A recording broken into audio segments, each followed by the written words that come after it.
sense of place here, and that is so great. But I know that a lot of things have changed as well. Anyway, do people have questions or comments?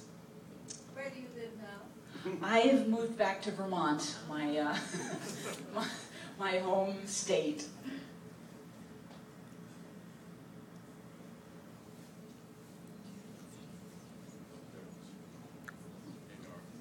Can you talk a little about the editing process? So you obviously have copious amounts of film. I mean, Yeah. how long did it take? You kind of have a narrative structure for it all. Did you kind of have to step back and look at 8 years worth and then kind of piece it together from there? I was shooting for many years. As you saw, I started in 1984. I actually probably started before that, but I couldn't keep track. And so I was filming for a really long time before I started editing, partly because I didn't, anyone who's made a documentary film can tell you it takes a long time to raise the money to make a film, and it took me a long time. And so I was shooting whenever I could. Whenever I had money, I would go out and shoot. And then I would just get the film developed. Actually, there were times when I actually didn't even get the film developed. And then little by little, as I was able to raise money through grants, that's when I was able to start editing. Now, this was shot on 16 millimeter. It wasn't shot on video. And most people, when they make documentaries now, they shoot video. They don't shoot film. So it's more expensive.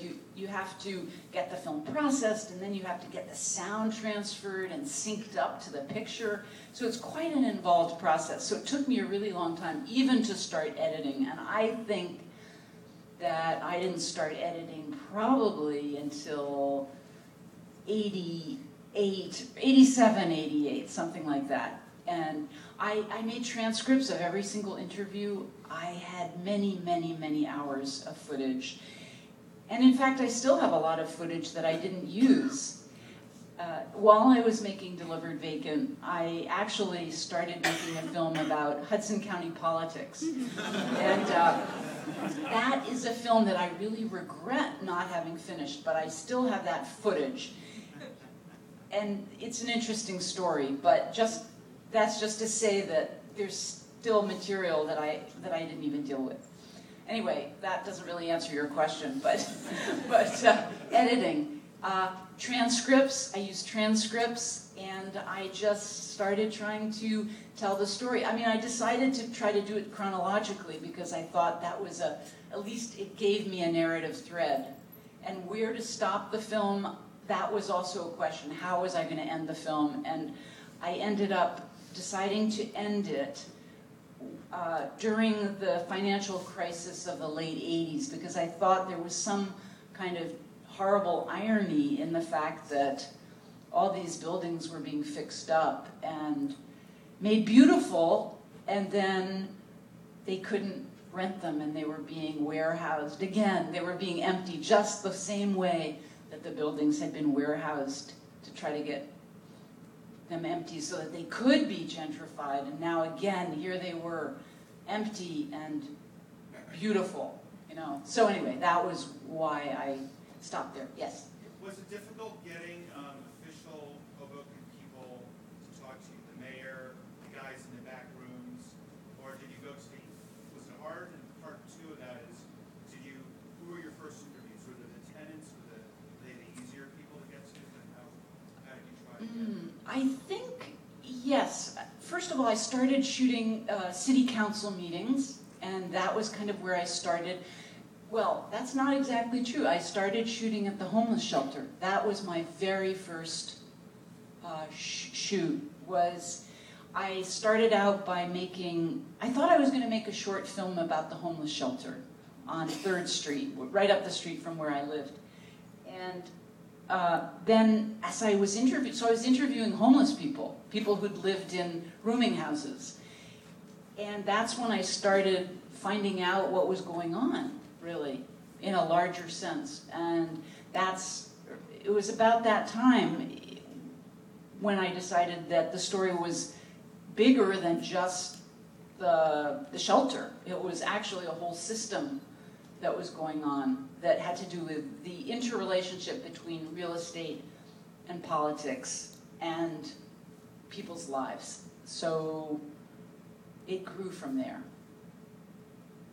Yes. Yeah, as you kept working and exposing more and more, or as this thing grew, were people coming after you and, basically, you're in a small town and you're exposing a lot of this. Did you come under a lot of scrutiny and basically people threatening you or coming after you? No, I don't think so. I don't think so, no. Certainly the developers that I interviewed, and there are, I think, a couple in the, at least there's one in the audience, there's George Vallone sitting right there. No, he was actually very gracious and allowed me to interview him, and in fact made a contribution to the film as well. And Murray Connell, I don't know, is Murray here? No, I don't know where Murray is. He also, no, I would have to say that most of the people that I interviewed, the developers, the real estate, interestingly enough, the developers seem to be much more open to talking than the realtors, and I'm not sure why. Ivan Silverman is in the audience, and I think I tried to interview Ivan, and I think he declined. What? Yeah, well, you have to realize that this was my life for a long, this film, making this film was really my life for however long it took. And yeah, and also, well, it sort of imprinted on my memory and on my consciousness, partly because I was filming it and I was editing it, so people that probably don't know me, I know them because I looked at them for hours and days and months. And in terms of the politicians, I would say that people at City Council got very used to seeing me because I showed up there a lot, and I did a lot of filming at City Council meetings, and just about anything that had to do with housing issues I tried to film. So yeah, there was a lot of access that I was able to have. Yes? Do you have any favorite moments that didn't make the final edit?